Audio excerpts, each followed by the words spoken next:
Yup, so what's up guys, my name is Siddharth and welcome back to the channel. So OnePlus released a new build of OxygenOS 11, that is the OxygenOS 11.0.2.1 for the OnePlus 7 series of phones. And so guys, I went forward and installed it on my OnePlus 7, and now let's see if the bugs have been really fixed and how is the performance or the battery life in day-to-day usage. And so guys, over the course of the video, if you found this video helpful, then please give this video a like and also subscribe to the channel. It would mean the world to me. And now, without any further talks, let's just talk about the update log first. And so guys, if you will take a glance at the update log of this build, then you will come to realize that this build is focused more towards fixing bugs rather than adding new features. So it aims to fix the overheating issue, the idle battery drain, and also improves the overall system stability. So I've been using this build for the past 2 days on my OnePlus 7, and now let me share you my experience of the same. So for the first, let's talk about the bugs that have been fixed with this update. So the major bug that was widely reported in the community app of OnePlus, and you guys were also reporting the same in the comment section of my previous videos, was the playback issue in content streaming apps like Netflix and Prime Video. And now with this app, OnePlus has fixed that issue, and you can check your wideband certification in the DRM info app. You would see L1, and with that you can stream full HD content in Netflix and Prime Video. And I have streamed 2 to 3 movies, and now it can support full HD playback. And the second bug was camera. The camera app was very unstable and the video recording was not at all pleasing to the eye, and so all that has been improved, and the shutter lag is also negligible. So OnePlus has fixed these 2 major bugs, and now let's talk about the performance. How is the performance with this update?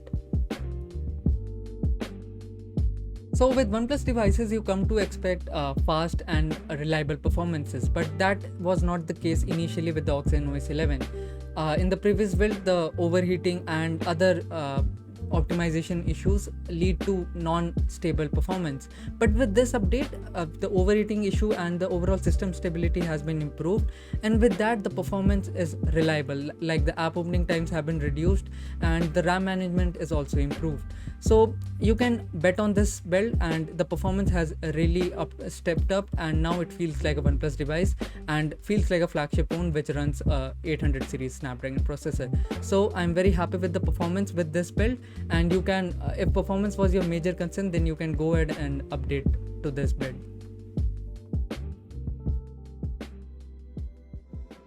And now let's talk about the battery life. With the initial builds of OxygenOS 11, the battery life also got hit and it got reduced badly, and now with this build it has improved. I updated to this build on 27th of July, and for the past 2 days I've been getting solid battery life.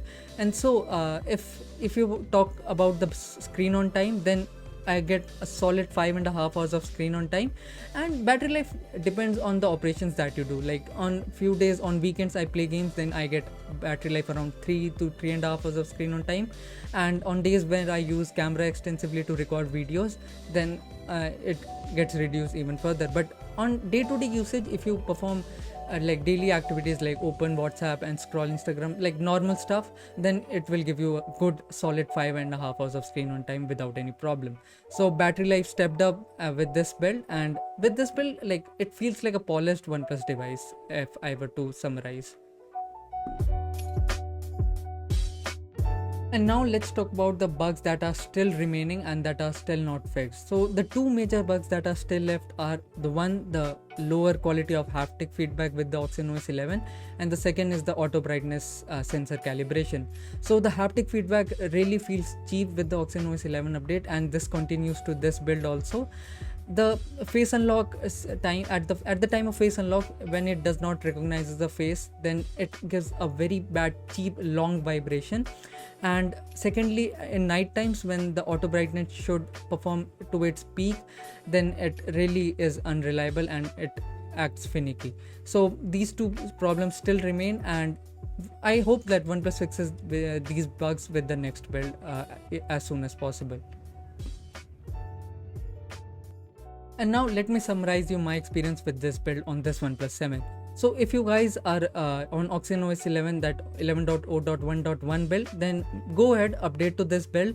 This has ironed out all the bugs, and also the performance and the battery life has been improved. As I mentioned, the vibration and the auto brightness are the two bugs that still remain. Other than that, it feels solid and smooth. And so guys, this was all about OxygenOS 11.0.2.1 build on the OnePlus 7 series. If you guys still have any queries or doubts, then do hit me up in the comment section below. I'll be more than happy to help you out there.